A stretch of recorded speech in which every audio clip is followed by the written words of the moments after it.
Oh my goodness. Stretch. Welcome to Cozy Womb Podcast. This is Cozy Womb Dailies. Monday through Friday, it's me, Shan, mom of the girls, where I talk to you about one topic for about 5 minutes while you get these kids ready. Let's go. All right, y'all. So let's talk about the Forgetful Kid. The Forgetful Kid is that kid that you give the patience. You tell them something one time. They have all the time to do it. And for whatever reason, it doesn't get done. So you ask them again without assuming, did you do this? Did you do what I said? Yeah, I'm going to do it. Then you walk around the house throughout the day. Then you see that thing that you told them to do is still not done. That is a forgetful kid. And I have a forgetful kid. A child that you give all the chances to, all the opportunities, and they still do not do what they could have done if they did it when you told them to do it. And having a child like that really leaves you no patience for anyone else to disappoint you, anyone else to not follow through, and you get really frustrated. And I don't know about you, but for me, I don't like yelling. I don't like being the mom that's always yelling or the mom that always seems upset. But I get super frustrated when I have to keep repeating myself for you to do something that's really easy to do if you would just do it.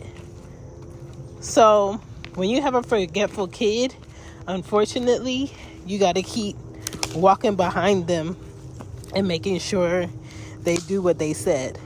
And once they start catching on that they just need to do what you told them to do when you told them to do it, then that's when you'll stop being so irritated by the fact that they're not doing it. For right now, I'm irritated. I threaten her. I take her iPad away. Usually that does it. If I say I'm going to take that iPad if it's not done by X, Y, and Z, I tell her, after she's finished her homework, make sure you put it in the folder and you put your folder in your backpack. She tells me, okay. I ask her again, did you put your homework in your backpack? Yes. In the morning, when I'm putting their backpacks by the door so we could go out to the bus stop, guess where her homework is? On the desk, her backpack somewhere else. On the chair, her backpack somewhere else. So it's like all of this frustration.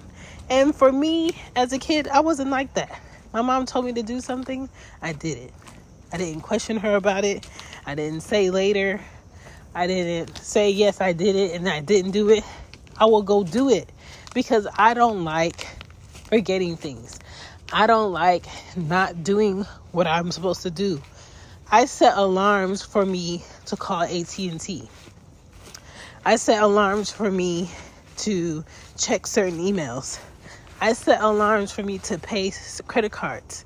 I set alarms to have more time to sleep. Like, you know how people just hit the snooze? I don't even trust the snooze to hit the snooze. I have a second alarm that's going to go off in the next 15 minutes. Like, that's how much I make sure I'm super on top of things. I've always been like that, even as a kid.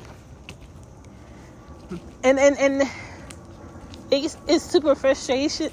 It's super frustrating to have that kid that's so lazy about doing, because I know she didn't get that from me. That is definitely her dad. That is definitely the procrastination of her father. And as a girl, you don't want to procrastinate on things that are important because they're going to start counting against you. So, unfortunately, y'all, if you have that kid, you're just going to have to be more on top of them. Which is why I have no tolerance for a man who cannot remember to do his manly duties without constantly being reminded. Because I am not the woman that's going to keep reminding you to do something you said you were going to do. I don't have the toleration for it. Find a woman that can tolerate that. It is not me. Okay? So I'm sorry that you have a forgetful kid like mine, but it is definitely a work in progress to deal with that kid. Till next time, deuces.